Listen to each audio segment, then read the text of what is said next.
Hello viewers. What is hantavirus? Hantavirus হলো একটা নতুন ভাইরাস।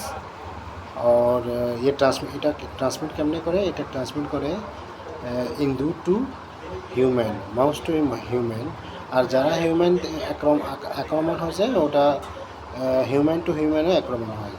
তারপরে এটা ডায়াগনোস কেমনে করবে? এটা ফার্স্ট টাইম প্রথম 1950 মধ্যে দেখা যাচ্ছে।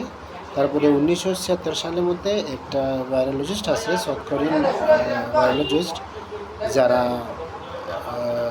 হ্যান্টাভাইরাস ডায়াগনোস করেছিল, যারা ডক্টর হো ওয়াংলি এটা ডায়াগনোস করেছিল। তারপরে এটা সিমটমস হলো হেড এক, মাথা ব্যথা, ফ্লু, ফিভার, হাঁফানি, তারপর লাস্টে যদি ডেথও হয়ে যায়।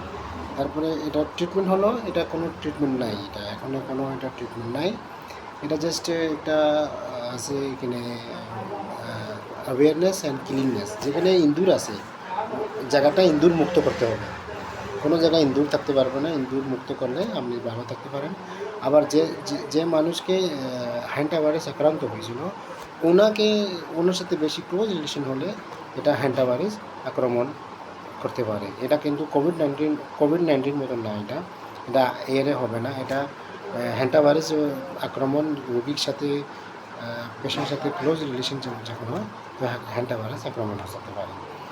তো ধন্যবাদ। সুস্থ থাকুন, ভালো থাকুন।